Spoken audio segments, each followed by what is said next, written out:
So it's time once again for Rants and Review, and this time we're checking out The Thing Infection at Outpost 31. If you're a huge fan of The Thing, this is going to be a great game for you. It's from Mondo Games, Usaopoly, and made in connection with Universal Pictures, so that's really cool. Awesome. It's played by 4 to 8 players, recommended 14 and up, and they say it takes an hour to play. All important things to know.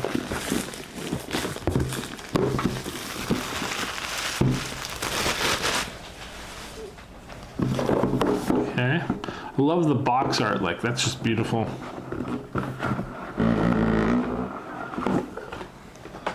Okay, so we got your manual right there. Here's our board. Mini boards.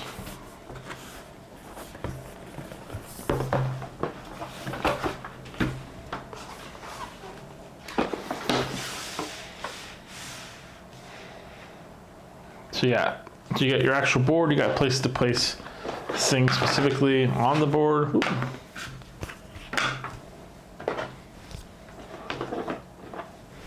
You got mission logs.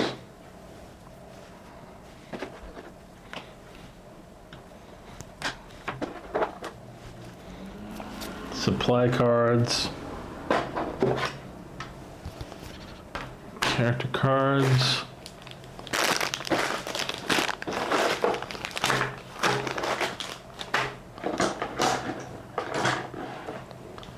And a shit ton of dice.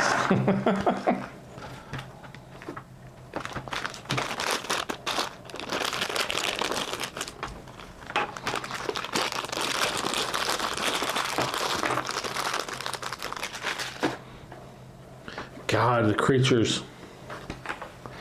So cool.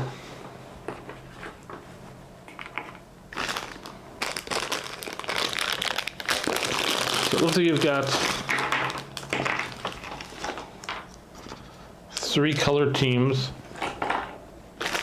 blue, green, and yellow, and then you've got the monsters.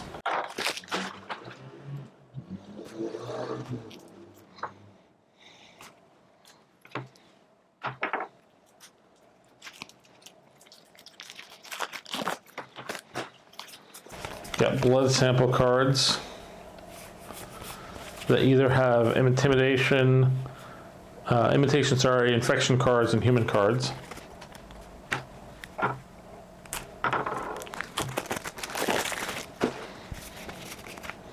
You have turn order, success, failure cards, and then you have mission log cards.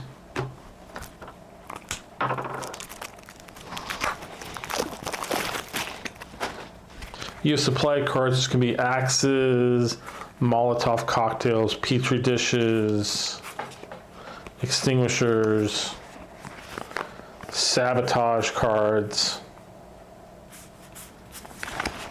All very interesting.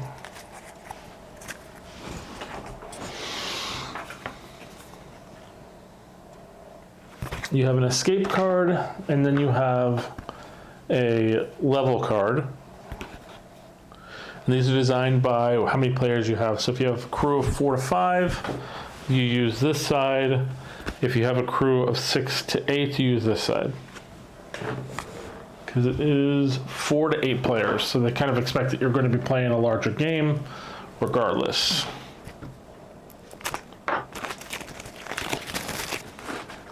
So your personnel cards, McCready, Palmer, Clark, Childs. And you got that's your maintenance team. You got your science team, which is Blair, Bennings, Fuchs, Norris. And then you've got your ops team, which is Gary, Windows, Malls, and Cooper. So you got these there. They all correspond with their player cards. Okay, let's go into how the game is played. So the game is very complex, but not really insurmountable. The way it normally works is that people are going to roll. The person with the highest roll gets to go first. They go through the cards and they pick a player they want to play, keeping track of certain abilities that captains have. That person will basically pick their card, they'll pass it over. The next player cannot pick from this stack of cards because it has less than all the other ones. You have to pick from the higher number stacks. so forth and so on. That way you get at least one of each team on the board regardless. The game starts with 4 players, so you could have 2 science officers, 2 ops officers, or 2 maintenance workers, but the general idea is at the end you have at least one for each team. Then the captain is basically picked. The captain is going to be the first person to do on his turn. Say for instance, I'm McCready, I'm the first player. Every character is going to get a mixture of 5 cards on their turn. This one instead. And that will actually sit there on their hand. They are not allowed to tell other players what they have. You're going to have specific blood sample cards available. Every game only starts with 1 intimidation, and certain levels of games are going to only have a certain number of intimidation cards that are going to be placed in the following deck for the next one. So, for instance, you'll have, on a 4-player game, 3 human cards, 1 intimidation card, will get shuffled up, and then somebody on the team will be the thing. So that's an important factor to play. There are other things in the game. As you go forward in sectors, you'll do another test to see if you've become infected and become a thing as well. That will basically be in the book. That'll tell you exactly how many cards are going to be in that deck to see if you get a lot of things or not. The one thing I will say is about that, on your turn, you will either have infection or not on that, and then you'll just, if you're infected, you're infected. You shuffle your cards so you don't know which one was which, but if one of those cards is an infection card, you discard the human card without anyone seeing, and you keep your infection card, and so on and so forth. Generally speaking, there's only like 1 infection card, except for the higher player games. The mission log cards will have specific missions depending on 3 to like 8 players, so you're going to take out anyone that's numbers that are higher than the team that you're currently in. And then you have event cards like current power outage, smoke, or fire. If you deal those cards during the start of the turn, you are going to deal with that first before you do a mission. There are cards to help you your turn order. So for instance, I would say as a captain on my turn, I reveal a card. And that basically says 3-player team, 1 maintenance. I've been thinking about a blood serum test. Shuffle the reel a random card. If it's a petri dish, you pass. So you would have 3 players on this team, and you as the captain gets to choose which 3 players go. If you don't trust somebody, if you think they might be a infected person, you could just say, you're the thing, I'm not picking you. I'm gonna take myself, and I'm gonna take here's McCready. I'm gonna take myself, I'm gonna take him, and I'm gonna take him. And we're all gonna go to a section 1 space, which is gonna be these areas over here. And I'm gonna go to, let's say, the comms office to do this mission. And so at this point, you're gonna have your 1 tokens all kind of shuffled up, and you're gonna place them randomly in the rooms. And then all players are gonna provide a sample card of their choice.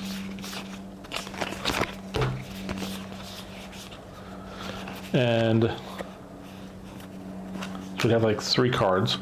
You can play sabotage cards, or you can play supply cards, depending on whether or not you're infected or not. These have to be revealed if they can be resolved at all. Like this one says automatically fail. So if you reveal that card, that whole mission is gone, and then you basically have failed the mission. But we'll go into that in a second. So what happens here at this point is you're going to take these cards, you're going to shuffle them, look at them, and a captain, it can decide to burn a card, which means, throw it over here, and then pick a card from the deck. Normally on top, I didn't really shuffle these, and add it in. and then shuffle it again. The idea is they're not looking at that. And if you see the cards now and that there is a sabotage card from the draw, that's another possibility, a way to kind of screw yourself over. But so you shuffle them for the event. Got a 1 in 3 chance at doing this. And unfortunately, I don't. So now we deal with the success or fail. On a fail, we just advance the computer on the tracker. Smoke in current room. So now we put a smoke marker on the room. And that's the turn. We all go back. Players draw back up to 5. If you were not selected to be in the room, you discard a card and draw up a card. Generally speaking, you don't want rooms to get destroyed. If rooms get destroyed, that is a negative effect in the game, and you won't be able to get the tokens involved to it. At this point now, it'd be the next player's turn. You pass that token over. Everyone would draw back up.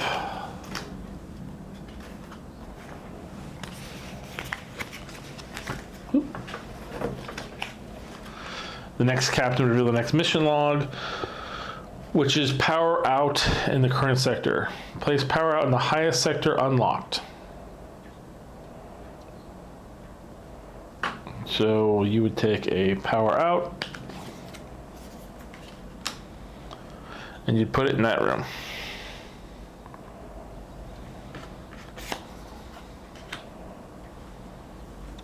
Okay. And now you continue with the next mission log. Get ahead and shuffle these decks. And review these cards.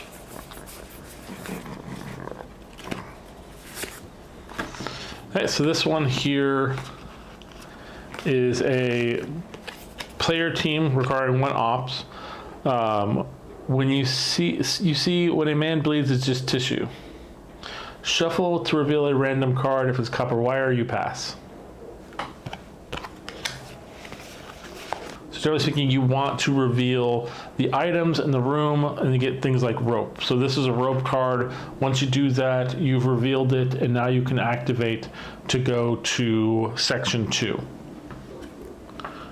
So you have to basically get the rope, and then you have to kill the thing that's in the area. Once you do, you go to section 2, deal with the assimilation factor, and so on and so forth, until you reveal the items you need to go up to the next level, to then eventually be able to escape in the helicopter.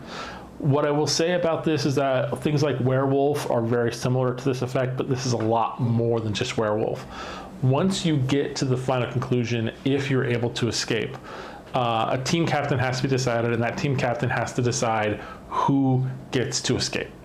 You do have, at the end of the game, the ability to see other people's blood cards. That is depending on the level of the tracker. So if you've had a lot of rooms destroyed, your tracker gets smaller. So for instance, right now, if we were on just the first section, we would get to look at 3 people's blood cards. Once you get to the next section, you only get to look at 1, and once you get to the end game, they're really close in the tracker, you don't get to look at any blood cards. You do have effects from the flamethrower, which you can torch a player for 2 uses, you can do a blood test for 1 use, or you can add a +3 to roll for 1 use. And then when you drop it down to 1 use, it basically just becomes a +3 roll. But you can also torch a player to kill a player. And if they're human, then the tracker goes down how many people you can do and bring in. You have to survive all the players in a 4-player game that are human to escape to be able to win the game on a 4-player game. So there's a lot of other factors that go into it, but the general idea is that you're trying to investigate and solve rooms. It reminds me of a lot of games like kind of Coup and stuff like that, where you have to like reveal like whether you're working with them or not working with them, but there's a lot more additional features into it, like with regards to weapon cards and item cards and sabotage cards. Past that point, once you get to the final thing, trying to like ferret out who is the villain, who's the humans, who's the enemies, is a really cool feature. It feels like an amalgamation of so many factors, but that's what it kind of takes to create the feel of being in the world of the thing. So you have this like timeline. You have to basically get the items you need to destroy the base, the flamethrower, the dynamite, the rope. You have to then basically get through without dying. And by dying, I mean either